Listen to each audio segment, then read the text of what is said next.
Coucou à toutes et à tous, bienvenue sur cette nouvelle vidéo des défis Défi Zen. Dans cette vidéo, je vous propose mon débriefing du défi numéro 3, je rends les autres heureux. Alors je vous rappelle le concept du blog, les défis Défi Zen. Donc il faut vous inscrire sur le blog, c'est bien sûr gratuit. Je vous envoie ensuite chaque dimanche un défi Zen à relever tous ensemble sur la semaine qui vient. Et le samedi suivant, je vous adresse mon débriefing en vidéo du défi de la semaine et je vous invite à venir également faire votre débriefing en commentant les défis sur le blog. Donc le défi que je vous proposais cette semaine, c'était je rends les autres heureux.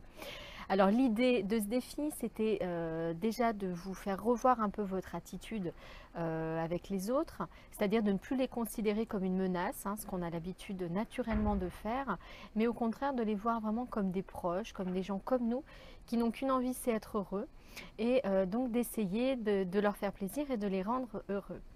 La seconde idée derrière ça, c'était de vous rendre compte par vous-même qu'en fait, rendre les autres heureux, ça rend vraiment heureux soi-même. Donc du coup, vous étiez invité donc chaque jour à essayer de faire le bonheur de toutes les personnes que vous alliez croiser dans la journée. Donc de leur sourire naturellement, d'avoir toujours une attitude positive et bienveillante, de ne dire que des paroles positives, également aux autres, et si jamais c'était des critiques, qu'elles soient constructives et tournées toujours de manière positive. Ça consistait également à être vraiment à l'écoute des autres, à avoir une écoute attentive et puis bienveillante, à les reformuler, à vraiment vous intéresser sincèrement à ce qu'on allait vous dire toute cette semaine. Donc voilà, d'avoir cette attitude positive et de faire le bonheur de tous ceux que vous alliez croiser dans la journée. Alors, est-ce que moi j'ai relevé ce défi? Oui, j'ai vraiment relevé ce défi.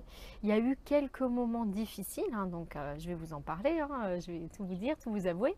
Mais c'est un défi que j'ai eu vraiment envie de prolonger au-delà en fait des 6-7 jours de la semaine. Ce qui montre qu'en fait, j'ai vraiment senti ces effets positifs immédiats, à court terme et également moyen terme. Et donc, on verra ensuite pour le long terme. Mais vraiment, des effets positifs incroyables. Donc, voilà, j'espère que vous les avez ressentis également. Je vous fais tout de suite un petit peu le détail de toutes ces remarques, de toutes ces choses que j'ai pu constater pendant la semaine. Alors les points négatifs, un peu les difficultés que j'ai rencontrées cette semaine pour relever ce défi. Donc tout d'abord, il y a eu des journées où je n'ai pas croisé assez de monde pour que ce soit vraiment comment dire, significatif. Donc ce qui explique aussi pourquoi j'ai reporté ce défi et que donc je l'ai fait plutôt sur 10 jours, j'ai un petit peu d'avance. Que 6-7 jours. Alors pour ces jours où vous ne croisez pas forcément beaucoup de monde, il y a quand même quelque chose de très efficace à faire, c'est de vous entraîner à sourire, même si vous êtes toute seule. Déjà, vous allez voir que ça va changer les choses. Et surtout, au moment où une personne arrive, vous serez déjà vraiment préparé à l'exercice et vous aurez une attitude naturellement positive. Deuxième difficulté, comme pour tous les défis, c'est de garder le cap au fil de la journée. Donc, je vous recommande toujours de mettre des alertes sur votre téléphone pour garder bien en tête ce défi zen que vous devez relever toute la journée, tous les jours de la semaine. Ça, c'est important. Ensuite, il y a eu des moments où j'ai pas réussi. J'ai pas réussi à garder le cap de ce défi. Alors, soit parce que j'avais pas le temps. Donc, ça, c'est des moments... petits moments qu'on a là de tension parce qu'on a 50 choses à faire, qu'on est pressé par le temps, qu'on est en retard. Je pense par exemple à la préparation des enfants le matin. Voilà, ça met toujours un petit peu de temps. On a des horaires à respecter, donc c'est un petit peu difficile de garder le cap des défis dans ces moments-là. Donc là, vraiment, le conseil que je peux vous donner, c'est de vous lever un tout petit peu plus tôt pour ne pas être à ce point débordé par le temps et pouvoir quand même respirer et souffler. Que ce ne soit pas juste des moments désagréables, fatigants, épuisants à vivre, mais qu'il y ait également du positif qui puisse en sortir. Autre moment également un petit peu difficile, les moments où on a mal quelque part. Quand on est malade, quand on est affaibli, là forcément on est tourné vers soi et c'est également un petit peu plus difficile. Donc là encore, essayez de faire de votre mieux, de garder le cap et puis voilà, de ne pas non plus se juger, c'est important hein, parce que on apprend et on s'améliore continuellement et c'est déjà très beau en fait d'en être là, je trouve, et de faire cette démarche d'amélioration. Donc ne pas non plus se fixer d'objectifs démesurés. L'essentiel c'est quand même de faire de son mieux. Voilà, il y a eu également des moments où mes émotions un peu négatives, mes habitudes étaient trop présentes. Ça a pu arriver par exemple au travail, avec des collègues avec qui le courant passe un petit peu moins bien. On a tendance à s'énerver plus facilement et puis on a des dossiers qui arrivent, des choses à traiter, on a l'impression d'être débordé, d'être trop sollicité. Voilà, donc ça, il y a des petits moments difficiles également. Au volant aussi, hein, donc souvent quand on est pressé d'ailleurs, hein, ça va un peu de pair après, avec le problème du temps. On n'est pas toujours très agréable, bon, alors qu'il faut vraiment s'entraîner à sourire, à laisser passer, comment dire, à être bienveillant, à être poli, agréable, voilà, même si le feu passe au rouge parce que celui de devant a calé, enfin bon bref, de toujours quand même garder cette ligne de conduite. Il y a des moments où c'est moins facile, très clairement.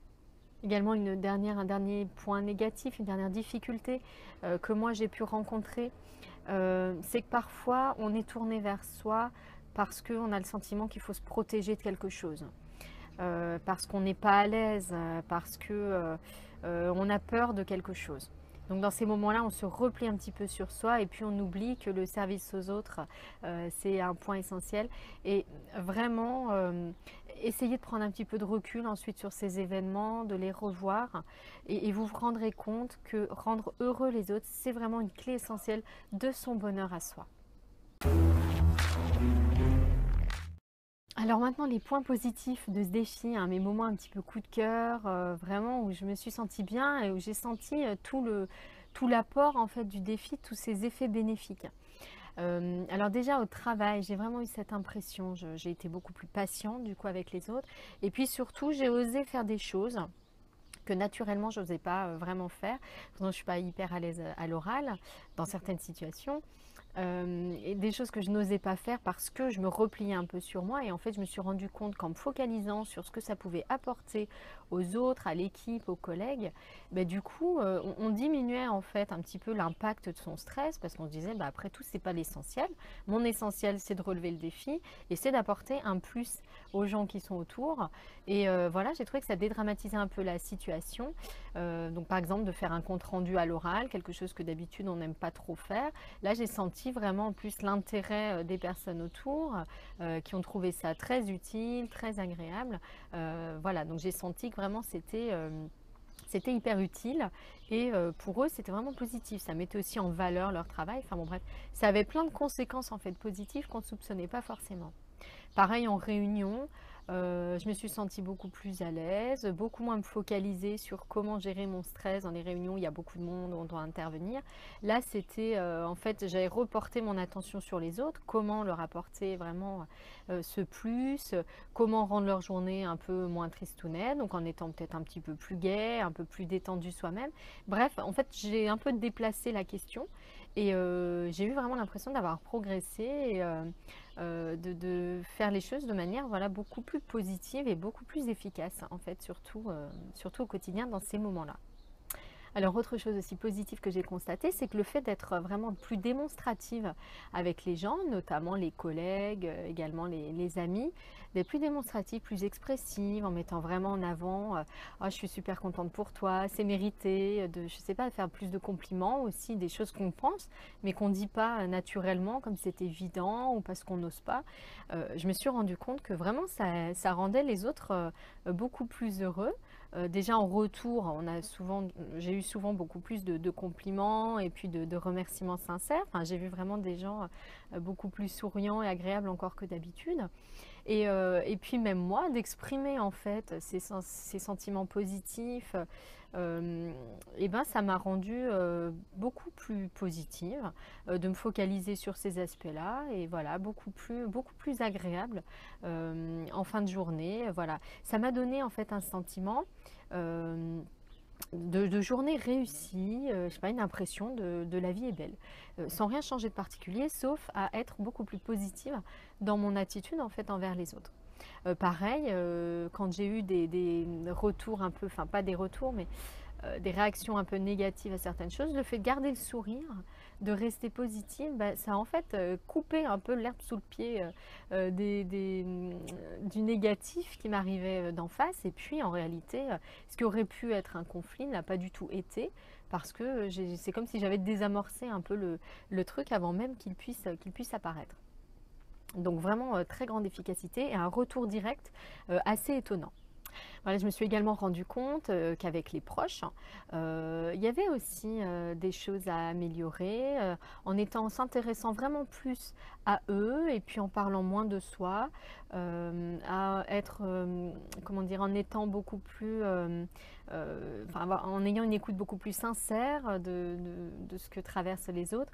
Voilà, je me suis sentie beaucoup plus bienveillante et puis c'est comme si ça avait diminué en fait la valeur de mes difficultés, de mes problèmes quotidiens et au contraire, comme si ça avait positivé ma journée, le fait vraiment de m'intéresser sincèrement aux autres.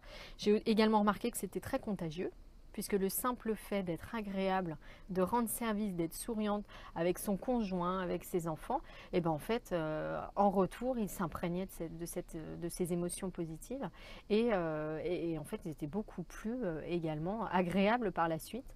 Donc c'est vraiment un cercle vertueux en fait, très agréable.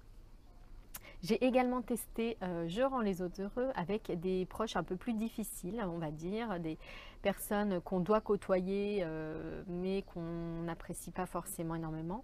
Et là, je me suis rendu compte que se mettre dans cette attitude positive et bienveillante avec eux, ça changeait la donne.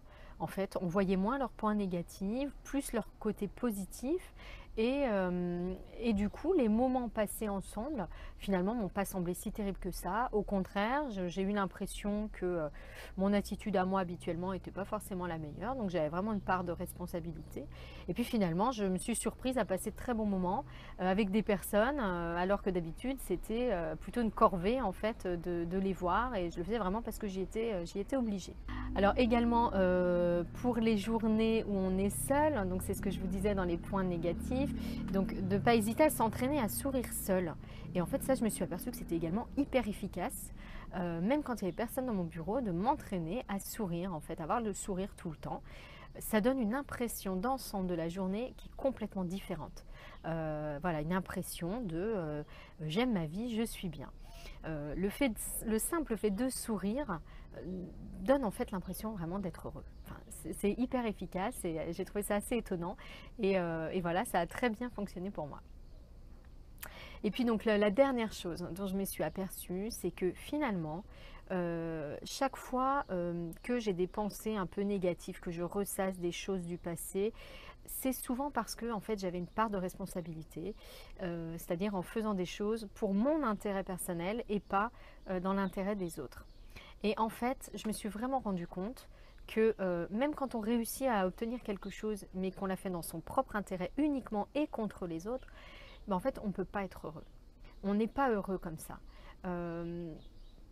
En voulant éviter, par exemple, une charge de travail, on sait très bien que ça va tomber sur une autre collègue, voilà, ou en voulant pas partager quelque chose, donc en gardant un peu pour soi. Enfin, il y a plein d'exemples en fait au quotidien où on n'a pas donné 100% pour les autres, et vraiment, cette attitude-là ne rend pas heureux. Enfin, moi, je m'en suis rendu compte pour moi que c'est ça qui me rend en fait malheureuse.